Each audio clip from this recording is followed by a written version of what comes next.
तो आज का जो हमारा टॉपिक है मातृ सत्ता का अवतरण एवं महाप्रयाण दिवस। आइए इस वेला में विश्व माता के ममत्व की अनुभूति कर सकें।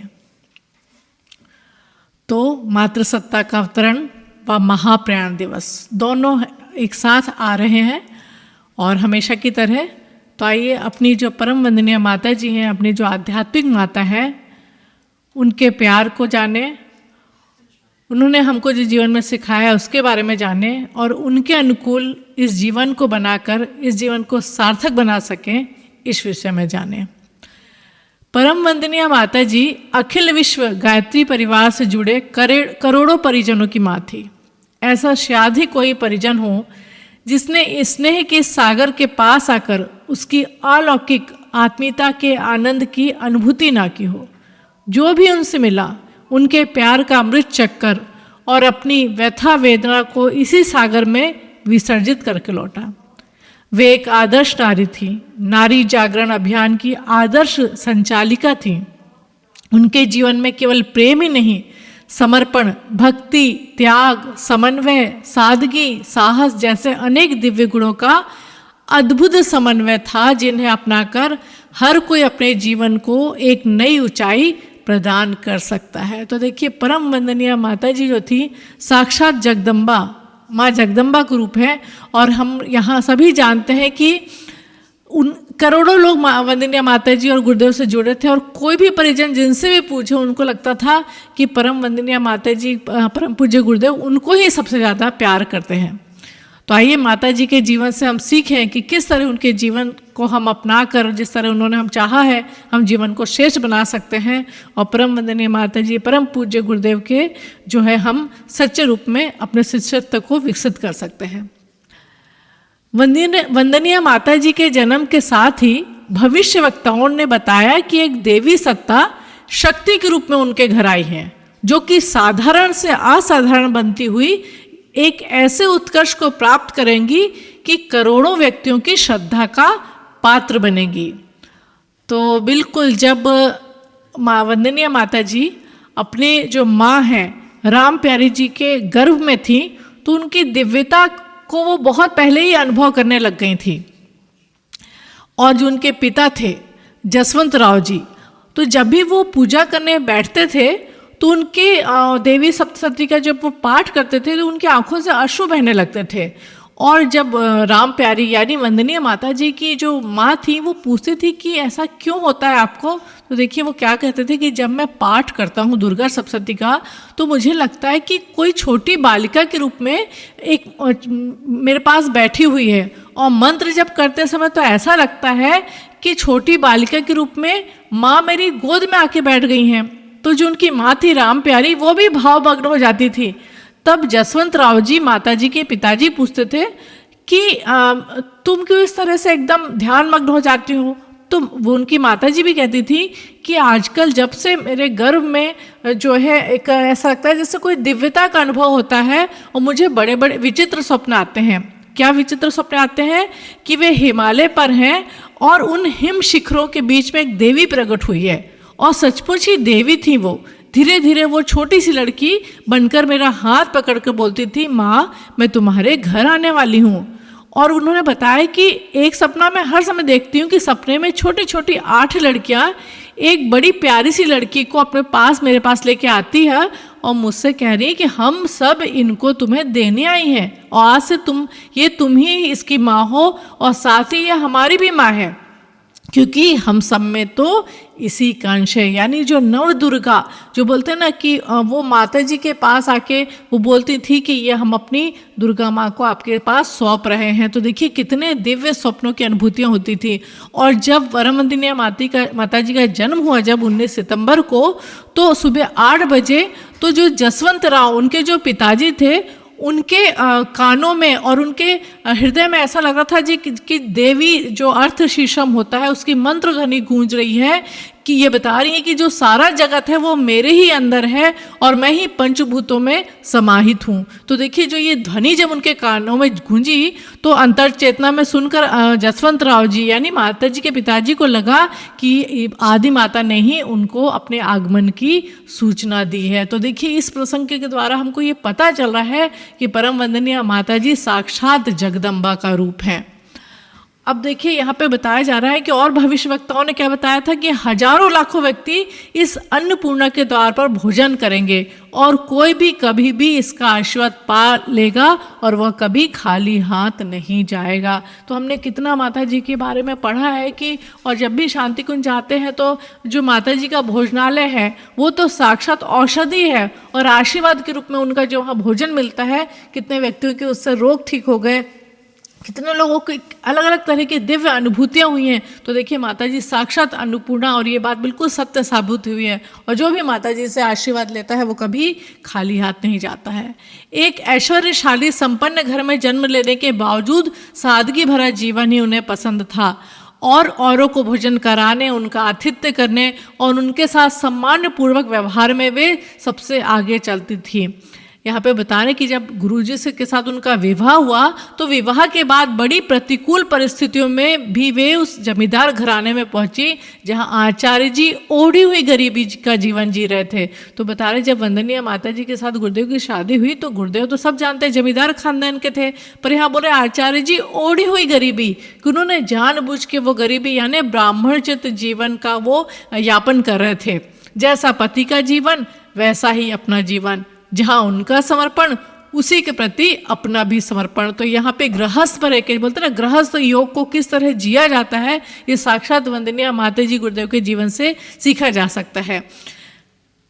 इसी संकल्प को लेकर वे जुट गई कंधे से कंधा मिलाकर पूर्व जनों के अपने आराध्य इष्ट के साथ। तो सभी जानते हैं परम वंदनीय माता जी गुरुदेव जो थे वो रामकृष्ण परमहंस और शारदा माता का ही पुनर्जन्म हुआ था। तो यहाँ बता रही जिस तरह उन्होंने पिछले जन्म में गुरुदेव का साथ दिया वैसा ही इस जन्म में भी वो परम पूज्य गुरुदेव का साथ दे रही थी। 24 वर्षों के 24 महापुरुष चरणों का उत्तरार्ध चल रहा था। जब गायत्री तपोभूमि की स्थापना का समय आया तब पूज्य गुरुदेव 108 कुंडी यज्ञ कर 24 वर्षीय अनुष्ठान की समाप्ति करना चाह रहे थे। तो देखिए ये चूंकि हम यहाँ पे बहुत इसको डिटेल में नहीं जा रहे हैं तो यहाँ बता रहे हैं कि जब 24 साल के जब बताया जैसा कि हम जानते हैं कि महापुरुष चरण यानी कितना एकदम शीर्ष की साधना गायत्री साधना होती है और इसमें बहुत ज़्यादा तपश्चर्या रहती है, बहुत सारी मालाएं रहती हैं और बहुत सारी आंतरिक भी इसमें अनुशासन रहता है। वो जो गुरुदेव कर रहे थे तब बता रहे कि और गायत्री तपोभूमि की स्थापना का समय आया यानी मथुरा का जहाँ से अखंड ज्योति निकलती है पत्रिका और जहाँ जो शक्तिपीठ बनाने का समय आया तब बता रहे कि पूज्य गुरुदेव 108 कुंडी यज्ञ करके जो 24 साल का अनुष्ठान था गायत्री का वो समाप्ति करना चाह रहे थे। स्वयं अपनी ओर से पहल करके वंदनीय माता जी ने अपने सारे जेवर अपने आराध्य के कार्य को सफल बनाने के लिए दे दिए। तो देखिए एक स्त्री के लिए उसके जेवर बहुत ज़्यादा प्रिय होते हैं पर परम वंदनीय माता जी ने एक पल को भी नहीं सोचा और जब शक्तिपीठ की स्थापना का समय आया तो उन्होंने अपने जेवर को गुरुदेव के सामने ला के रख दिया। माता जी ने लिखा है परिजनों की इस माँ ने अपने जीवन का हर क्षण एक समर्पित शिष्य की तरह जिया है, अपने आराध्य की हर इच्छा को पूरा करने का अथक प्रयास किया है। प्रत्यक्ष दृष्टपटल पर यदि हम दिखाई ना भी पड़े तो भी हमारा कृतित्व जो अब गुरु सत्ता की अनुकंपा से बन पड़ा है सबके लिए प्रेरणा का केंद्र बना रहेगा। तो देखिए यहाँ पे दिखा रहे हैं कि कई बार जिस तरह की घर की जो गृहिणी होती है स्त्री होती है वो बहुत ज़्यादा दिखती नहीं पर वो दिन रात काम में लगी रहती है। उसी तरह गुरुदेव का तो बहुत दिखता था कि जो वो कर रहे थे लेकिन माता जी ने लिखा है कि मैंने एक एक क्षण जो है वो समर्पित शिष्या की तरह जिया है और जो गुरुदेव की जो उनके आराध्य की क्योंकि सबसे पहले जो गुरुदेव की शिष्या थी वो परम वंदनीय माता जी बनी। तो यहाँ बता रहे कि हर एक इच्छा को पूरा करने का गुरुदेव का प्रयास किया। बोले कि हमारा सामने ना दिखे पर जो भी आज बोले हमारा जीवन कम से कम प्रेरणा स्रोत तो बनेगा ही। वह हमारे बच्चे उत्तराधिकारी बनते हुए आदर्शों के क्षेत्र में प्रतिस्पर्धा करते हुए उज्जवल भविष्य समीप लाते दिखाई पड़ेंगे, ऐसा हमारा दृढ़ विश्वास है। तो बोले हमारा जो जीवन है, माता जी कह रही हैं कि भले ही आपको दिख ना रहा हो, लेकिन हमने इतना तो किया है कि जो हम आप सबके लिए प्रेरणा का स्रोत बनेगा और हमारे बच्चे यानी हम सब के लिए माता जी बता रही हैं उत्तराधिकारी बनते हुए। और आदर्शों के क्षेत्र में अब यहाँ बोल रहे कंपटीशन, हम फालतू का कंपटीशन करते हैं कि पता नहीं क्या क्या, लेकिन बोल रहे आदर्शों के क्षेत्र में यानी हेल्दी कंपटीशन जब हम करेंगे तो बोले निश्चित रूप से हम उज्जवल भविष्य को हमारे बच्चे लेके आएंगे, ऐसा माता जी का विश्वास है जो हमको ध्यान रखना चाहिए। गुरुदेव के तप की प्रभा जहाँ अपने तीव्र आकर्षण से चकाचौंध करती है, वहाँ परम वंदनीय माता जी का अपरिमित वात्सल्य हृदय की गहराइयों को तृप्त करता है। तो बोले गुरुदेव की जो तप की हमको देखते हैं कितना तपस्या की, तो बोले निश्चित रूप से हमको बहुत ज़्यादा प्रभावित होते हैं, बहुत ज़्यादा समर्पित होते हैं। पर परम वंदनीय माता जी का जो ये अपरिमित अतुल्य एकदम जो बोलते हैं ना कीमती जो वात्सल्य उनका प्रेम था, वो हमारे हृदय की गहराइयों को तृप्त करता है। माता जी और गुरुदेव के रहस्यमय जीवन की अबूझ पहली भले ही समझ ना आए, पर इतना अवश्य है कि यदि माता जी ना होती तो मिशन का इतना विस्तार नहीं होता। इसीलिए जो घर की स्त्री को, जो नारी को परिवार की धुरी कहा गया है कि यदि परिवार की नारी सशक्त है और हर तरह से अच्छा जीवन जीते हैं तो पूरा परिवार उससे आदर्श बनता है। तो बोले यदि माता जी नहीं होती तो मिशन का इतना विस्तार नहीं होता, यानी कि शक्ति ना होती तो शायद शिव अपना लीला विस्तार ना कर पाते। और पूज्य गुरुदेव ने स्वयं लिखा है कि माता जी भगवान के वरदान की तरह हमारे जीवन में आई, उनके बगैर मिशन के उदय और विस्तार की कल्पना करना तक कठिन था। देखिए परम पूज्य गुरुदेव लिख रहे हैं कि भगवान का वरदान थी माता जी उनके लिए। उन्होंने अपने आने के पहले दिन से ही स्वयं को तिल तिल गलाने का व्रत ले लिया। विरोध का तत्व तो उनमें था ही नहीं। यदि वे चाहती तो साधारण स्त्रियों की तरह मुझ पर रोज अपनी नई फरमाइशों के दबाव डाल सकती थी। ऐसे में ना तो तपश्चर्या बनती और ना लोक सेवा के अवसर हाथ लगते। फिर जो कुछ आज हो सका उसका कहीं नामो निशान तक नहीं होता। तो देखिए परम पूज्य गुरुदेव की विशालता हृदय की देखिए, वो बोल रहे हैं और वो सही बात बोल रहे हैं। बोले आज माता जी नहीं होती तो आज तुम लोग को ये जो मिशन दिख रहा है, जो इतनी लोक सेवा हुई है, तपस्या हुई है, वो हो ही नहीं सकता था। तो देखिए कितना सुंदर यहाँ बता रहे हैं परम पूज्य गुरुदेव वंदनीय माता जी के बारे में कि भाव करुणा छल छलाती भक्ति रूपा आप हैं, भगवती माँ सदा शिव की शक्ति स्वरूप आप हैं, कि वो शिव की शक्ति वही थी।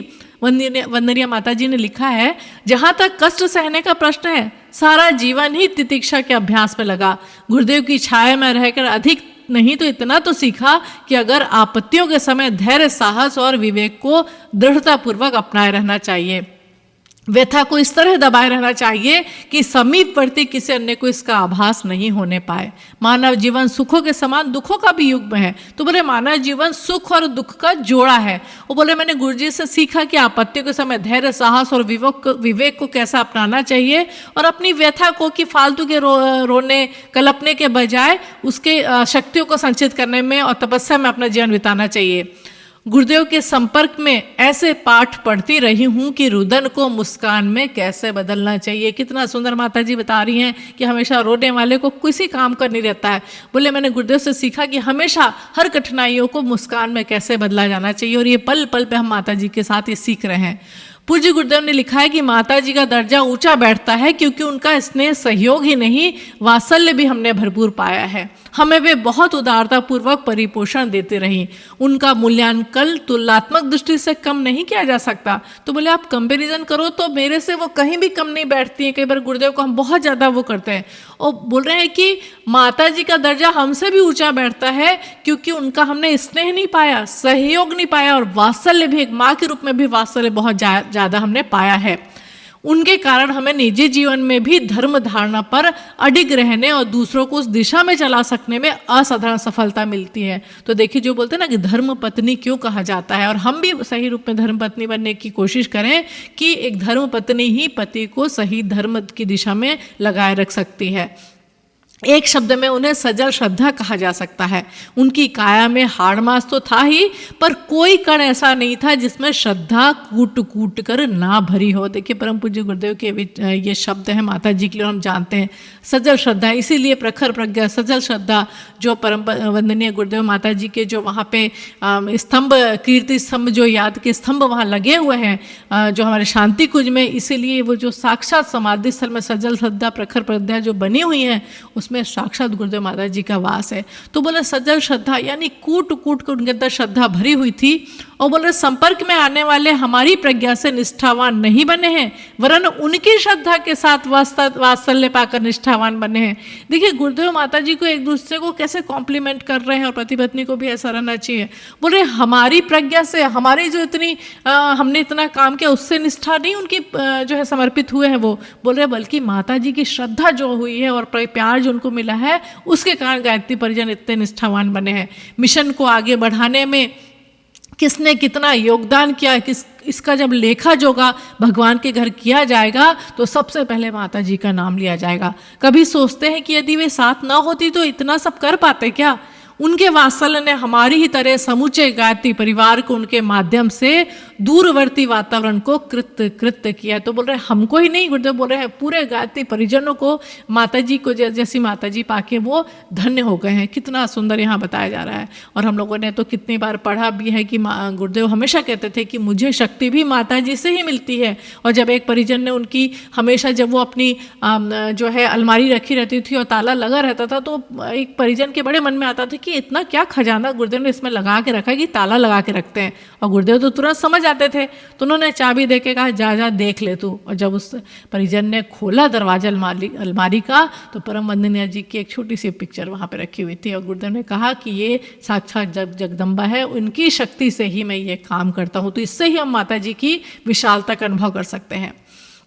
महाप्रयाण के पूर्व माता जी ने कहा था निरंतर प्यार ममत्व बांटकर ही हमने ये संगठन खड़ा किया है, तुम सब इसी जिम्मेदारी को निभाना। मिशन का भविष्य निश्चित ही उज्जवल है। मुझे अपने पुत्र पुत्रियों पर पूरा विश्वास है कि स्नेह की डोर में परस्पर बंधे इस मिशन के संस्थापकों व देवी संचालन तंत्र के ऋषिगणों द्वारा निर्धारित लक्ष्य अवश्य पूरा होगा। तो देखिए वंदनीय माता जी को हम सब पे विश्वास और विश्वास की लाज हम सबको रखना है। तो माता जी कह रही कि तुम सबको इस जिम्मेदारी को निभाना है और स्नेह की डोर में हम सबको इतना प्यार देना है और इतना प्यार रखना है कि जो भी हमारा लक्ष्य वो जीवन में जो हमने मिशन का लक्ष्य बनाया है वो पूर्ण हो सके।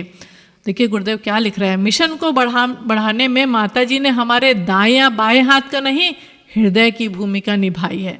इन्हीं की भावनाओं के संचार से मिशन पलता और बढ़ता रहेगा। देखिए बोल रहे हैं कि ये दायां बायां हाथ तो चलिए हाथ सहयोग करता है, लेकिन हृदय, यदि हृदय नहीं हो तो व्यक्ति को मृत्यु हो जाएगी। हृदय से ही जब दिल धड़कता है तो हम जीवन पाते हैं। तो माता जी को गुरुदेव ने कहा हृदय है वो उनका, और इनके कारण ही वो जीवन चला है, मिशन चला है। औरों की तरह हम भी इतना प्यार दुलार पाकर धन्य हुए हैं, अन्यथा हम चकनाचूर हो गए होते। वे भावनामयी हैं, प्यार तो जैसे उनके रोम रोम में बसता है। उन्हें हमारी तरह बातें बनाना नहीं आता, पर ममत्व लुटाने में वे हमसे सबसे आगे हैं। देखिए परम पूज्य गुरुदेव जो कि खुद इतना प्यार का सागर है, लेकिन किस तरह माता जी के बारे में कह रहे हैं। यानी माता जी गुरुदेव एक दूसरे से कम नहीं थे, एक दूसरे से ज़्यादा ही थे। तो यहाँ बता रहे हैं कि उनकी ममता के कारण ये जो मिशन है वो इतना अधिक बड़ा है। मिशन के प्रत्येक परिजन ने उन्हें इसी रूप में अनुभव किया है। वे बेटा बेटी और बहू का मोह इतनी आसानी से छोड़कर हरिद्वार के जंगल में बसने के लिए तैयार हो जाएंगी, इसका मुझे कभी भी विश्वास नहीं था। तो सभी जानते हैं जब मथुरा से 1970 में मथुरा से हरिद्वार आ गए थे शांति कुंज के निर्माण में, तो माता जी गुरुदेव को सोचे थे माता जी को कि वो कैसे छोड़ सकेंगे सब लोगों को। लेकिन परम वंदनीय माता जी केवल उन बच्चों की माँ थी, जगत माता थी, और उनको सब बच्चों का ध्यान था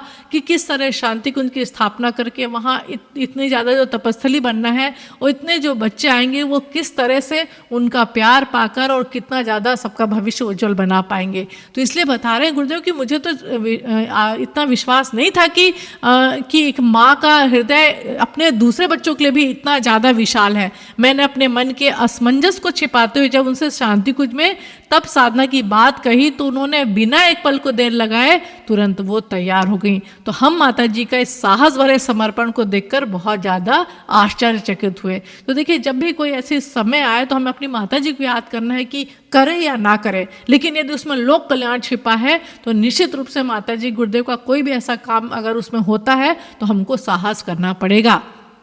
देखिए परम वंदनीय माता जी और क्या कहती हैं। माता जी कहती हैं कि बच्चों तुम जब भी मुझे बुलाओगे मैं तुरंत भागी भागी चली आऊँगी। अब माता जी को एक परिजन ने पूछा कि माता जी ये पुकारना कैसा होता है, तो देखिए माता जी क्या बोल रही हैं कि कैसे भी हो हम उन्हें पुकारना सीख जाए। वो कहा करती थी, बच्चों जीवन है तो परेशानियां भी आएंगी, संकट मुसीबतें भी खड़ी होंगी, पर तुम लोग घबराना नहीं। संकट कितने भी बड़े और विकराल हो, हमेशा याद रखना कि मेरी एक माँ है जो हमेशा मेरे पीछे खड़ी है। माँ के इस आश्वासन के बाद भी क्या कोई हमारे लिए चिंता का कारण बचता है? उनका यह आश्वासन उनके लिए है। देखिए फिर से मैं पढ़ती हूँ, उनका यह आश्वासन उनके लिए है जो उनसे कभी भी किन्हीं क्षणों में मिले हों, और साथ ही उनके लिए भी है जो उनसे कभी भी ना मिली हों। क्योंकि वह कहती थी, मैं अपने उन बच्चों से परिचित हूँ जो मेरी देह के ना रहने के बाद भी शांति कुंज आएंगे और मुझसे जुड़ेंगे।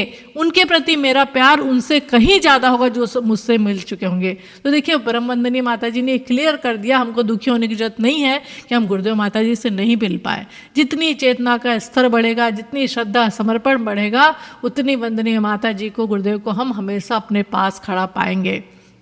और माता जी क्या बोल रही हैं, उन्हें मैं अपनी स्नेह छाया से भी पूरी तरह सुरक्षित और संरक्षित रहूंगी। जब वे मुझे याद करेंगे तो जो वो चाहते हैं मैं उन्हें प्रदान करूंगी। ऐसी करुणामयी माँ के प्रति भी उनकी नादान संतानों ने जाने अनजाने में बहुत भूलें की हैं, तो हम उनसे माता जी से क्षमा मांगते हैं। बिल्कुल हमसे इतना ज़्यादा गलतियाँ तो होती रहती हैं, तो भी परम वंदनीय माता जी गुरुदेव हमारी गलतियों को क्षमा करके और अपनी गोद में हमको रखते हैं। वंदनीय माता जी कह रही हैं कि जो हमारा कार्य होगा अब सारथी का होगा। दुष्प्रवृत्तियों से महाभारत का मोर्चा पूरी तरह से हमारे कर्तव्यनिष्ठ बालक संभालेंगे। सभी क्रियाकलाप न केवल पूर्ववत संपन्न होंगे, वरम इतने सारे लोगों के चिंतन, जीवन, व्यवहार, दृष्टिकोण में परिवर्तन होगा और ज़्यादा हम विशाल हो जाएंगे। तो माता जी बोल रही हैं कि हम आज अगर माता जी ने शरीर छोड़ा है तो जिस तरह गुरुदेव का कहना था, और ज़्यादा विशाल हो गए हैं वे, और उनका काम सारथी का होगा। यानी जिस तरह कृष्ण अर्जुन को अपने सही रास्ते पे ले गए थे कि हमको बस अपनी डोर सौंपनी है, वो बोल रहे केवल जो हमारे बालक हैं, कर्तव्यनिष्ठ बालक बालिका है, वो दुष्प्रवृत्तियों से महाभारत का मोर्चा लेंगे। यानी जो भी आज मानसिकता खराब हो गई इंसान की, उसको कौन ठीक करेगा? गायत्री परिजन ठीक करेंगे, गायत्री साधक ठीक करेंगे, परम वंदनीय माता जी और परम पूज्य गुरुदेव के बालक बालिका करेंगे। और आज भी हम देखें तो सूक्ष्म व कारण रूप में अखंड दीपक में, जो कि शांति कुंज में 1926 से जल रहा है, और प्रखर प्रज्ञा सजल श्रद्धा के रूप में शांति कुंज के कण कण में उनकी सत्ता की अनुभूति की जा सकती है। तो जरूर कभी भी मौका मिले जब हम जाते हैं शांति कुंज जाना चाहिए, और बिल्कुल अपनी जितनी ज़्यादा अपनी गायत्री साधना को बढ़ा सके, उनके प्रति समर्पित भाव रख सके, और निश्चित रूप से जैसे बोलते हैं ना कि माँ का बुलावा हमको आएगा और हम निश्चित रूप से पहुँच पाएंगे। तो देखिए अगर हम देखें तो हमारी जब माता परम वंदनीय माता जी का जो महाप्रयाण दिवस आ रहा है 2 तारीख को और 6 तारीख को जयंती है, तो हम सबकी कामना क्या होना चाहिए माता जी के चरणों में, कि हमारी यही कामना होना चाहिए कि माँ हम सब पुत्र पुत्रियों में कितनी योग्यता है मालूम नहीं, पर जो भी हमारे अंदर आज हम माता जी गुरुदेव से जुड़ने के बाद जो भी हमारी योग्यता आज अगर है थोड़ी बहुत कितनी भी, तो वो जो भी है वो, और आज हम जैसे भी हैं आपके और केवल आपके हैं। हम सबके सम्मिलित संकल्प इसी मूल भावना की भूमि पर अंकित हुए हैं। यानी यदि हम कुछ करना भी चाहते हैं तो वो केवल और केवल वंदनीय माता जी गुरुदेव के आशीर्वाद का ही प्रताप है। हमारा तो इसमें कुछ भी नहीं है। हम में से हर को पता है कि आप अंतर्यामी हैं, हमारे हृदयों की प्रेरक शक्ति है, और बिना कुछ भी कहे, बताए या जताए आप सभी कुछ जानती हैं और अनुभव करने में समर्थ है। फिर भी आपकी भावनाओं को तृप्ति के लिए आपको साक्षी मानकर हमको निश्चित रूप से कुछ संकल्प करनी चाहिए। क्या संकल्प करने चाहिए हमको? और ये हमको ध्यान रखना चाहिए कि केवल आज ही नहीं कि हम पढ़ रहे हैं, हमेशा गुरुदेव माता जी के प्रति हमारे संकल्प रहना चाहिए कि हम सदा से आपके हैं और मन, वाणी, कर्म और संपूर्ण अंतःकरण से सदा आपके रहेंगे। हे माता जी, हे पिताजी, हम सब आपके दिव्य बालक बालिकाएं बनने के लिए हमेशा प्रयत्नशील रहेंगे। अपने मन, वचन और कर्म से ऐसा कोई कार्य नहीं होने देंगे जो आपकी आन बान और शान के खिलाफ हो। आप हमारी माँ हैं, आप हमारे गुरुदेव हैं, हम सब आपकी संतानें। हम अपना पारस्परिक जीवन इन्हीं भावनाओं के अनुरूप जिएंगे और किसी के प्रति कोई गलत विचार नहीं लाएंगे। यदि किसी से भूलवश कोई गलती हो भी गई है तो आपका स्मरण करते हुए उसे प्रेम के भाव से क्षमा करेंगे और इस संपूर्ण मिशन को आपके दिव्य शरीर के रूप में अनुभव करेंगे और इसके प्रति सदा ही पुण्य भाव रखेंगे और जो भी हमसे हो सकेगा करेंगे। कितना सुंदर यहाँ पे बताया गया है। एक बार एक कार्यकर्ता के यह पूछने पर कि माता जी क्या आप हमसे पूरी तरह परिचित हैं, तो देखिए माता जी ने कितना सुंदर उत्तर दिया, बेटा मैं तेरी रग रग से वाकिफ हूँ, मैं यह भी जानती हूँ कि तू पैदा होने से पहले कहाँ किस किस स्थिति में था और आगे और अभी क्या क्या नादानियाँ और शैतानियाँ करेगा और फिर इस शरीर के बाद कहाँ जाएगा। देखिए माता जी हमारा पहले का भी जन्म जानती हैं और ये भी जानती कि हमारा क्या होने वाला है। इस पर उसने तपाक से पूछा, कहाँ जाऊंगा माता जी, और कहाँ जाएगा, घूम फिर कर मेरे पास मेरी गोद में तो आएगा। कितना सुंदर यहाँ पे बता रही हैं। इसके बाद कुछ देर चुप रहकर माताजी ने कहा, इस मिशन से जुड़े तुम सब लोगों को मैंने ही जन्म दिया है। अपनी ओर इंगित करते हुए यानी इशारा करते हुए उन्होंने बताया, इस स्थूल देह की तो सीमा है, यानी इस फिजिकल जो मेरी बॉडी है उसकी तो सीमा है, इसलिए मैंने तुम सबको अलग अलग घरों में पैदा किया है, पर तुम सबकी असली माँ तो मैं हूँ। कितना सुंदर यहाँ पे माता जी बता रही हैं। जैसे जैसे तुम लोग बड़े होते जाते हो मैं तुम्हें अपने पास बुला लेती हूँ। अभी तुम लोग आए हो, आगे मेरे और बेटे बेटियाँ आएंगे। तुम लोगों ने मुझे इस रूप में देख लिया, हो सकता है वे लोग ना देख पाए, पर इससे क्या होता है, मैं उन सबकी माँ हूँ, मैंने ही सबको जन्म दिया है और अंत में मेरे में ही सबको समा जाना है, मेरी ही गोद में मेरे है दिव्य धाम में। हे माता जी, आपकी वाणी के अनुरूप हमारे सभी संकल्पों लक्ष्य भी यही होना चाहिए। हम जब तक जीवित हैं इस मिशन को आपका दिव्य स्वरूप मानकर इसकी सेवा करते रहेंगे, जब तक हमारी देह पंच तत्वों में विलीन ना हो और हमारी अंतः चेतना आप में विलीन ना हो जाए। बिना किसी भटकावों के आपकी ओर बढ़ते चलते रहेंगे। हमें आप ऐसी शक्ति, भक्ति और प्रगाढ़ अनुरक्ति दे दो माँ आप में। देखिए कितना सुंदर यहाँ पे बताया गया। वंदनीय माता जी और कुछ नहीं चाहती हैं। क्या चाह रही वंदनीय माता जी? श्रवण कुमार की तरह मुझे व मेरी गुरु सत्ता को घर घर पहुँचाओ। सिर्फ यही माता जी कह रही हैं। और क्या बोल रही हैं? घर घर पर नूतन चेतना का संदेश पहुँचाओ, कर दो अलौकिक युग चेतना के प्रकाश से हिमालय से विंध्याचल, विंध्याचल से सतपुड़ा, दंडकारण्य व अरावली से कन्याकुमारी तक। यानी माता जी बोल रही हर क्षेत्र, कोई क्षेत्र, एक घर नहीं छूटना चाहिए जहाँ कि श्रवण कुमार की तरह मुझे व मेरी गुरु सत्ता को पहुँचा दो। और माता जी बोल रही है कि बेटा इसके लिए तुमको हमको और गुरुदेव माता जी को बैठा के कहीं ले जाने की जरूरत नहीं है। हमारा शरीर क्या है? गुरुदेव का साहित्य है, उनके विचार है, इतने जो है गुरुदेव के विचार है, तो हमको गुरुदेव के विचारों को श्रवण कुमार की तरह पहुंचाना है। माता जी बोल रही है कि सारे राष्ट्र को हमको जगाना है। तुम मेरे वरिष्ठ पुत्र पुत्री हो। और यहाँ पे माता जी क्या बोल रही हैं कि अहंकारियों का तो कोई स्थान है नहीं, तुम सभी अच्छे हो और मुझे आशा है कि किसी का अहंकार नहीं टकराएगा और स्वभाव में कहीं कुछ थोड़ी बहुत कमियां हैं तो उन्हें दूर करके अच्छी आदतों में बदलने की कोशिश करो, अपनी योग्यता बढ़ाओ। तुम समर्पण करोगे तो गुरुजी की आवाज़ ही तुम्हारे चोंगे से निकलेगी। देखो क्या बोल रही है माता जी, बोली कि तुम समर्पण करके तो देखो तो हमारी आवाज़ निकलेगी तुम्हारे अंदर से। तुम सबको देखना है कि आगे क्या होता है। जो काम होगा वे माता जी नहीं बेटे जी करेंगे। तो माता जी बोल रहे अब हमारा समय गया, हमने तुमको सब सिखा दिया, अब तुम लोग को हमारा काम करना है और भी शानदार तरीके से करोगे। माता जी बोल रहे तुम में से यानी हम सबके लिए बोल रहे हैं, इतने सारे विवेकानंद निकलेंगे, दयानंद निकलेंगे, निवेदिता निकलेंगे और हम इतना काम करवा लेंगे आप सबसे कि आप सोच भी नहीं सकोगे कि आप क्या कर सकते हो। तो हम माता जी के महाप्रयाण पे और उनकी जयंती पे क्या उनको आश्वासन दे सकते हैं कि हम उनकी सच्ची संतान बनकर वैसा ही प्यार व अपनत्व लुटाएंगे, कभी भी भटकेंगे नहीं और उन्हीं के बताए पथ पर चलते रहेंगे। हे माँ, हे जगन माता, तुम्हें शत शत नमन है, समर्पित तुम्हें भाव भरा सुमन है। कितना सुंदर बता रहे हैं। तो अंत में यही माता जी की पुण्य तिथि पे और मातृशक्ति की जयंती पर यही प्रार्थना है कि माँ, हम माया जनित सुख साधनों का क्या करेंगे, जो तुम्हारा प्रिय बनाए साधना वही करेंगे। बांट दो उनको विपुल धन, स्वर्ग यश जो मांगते हैं, हम तुम्हारे हृदय की संवेदना शुभ चाहते हैं, केवल भाव संवेदना चाहते हैं। ओम मातृशक्तिभ्यो नमः।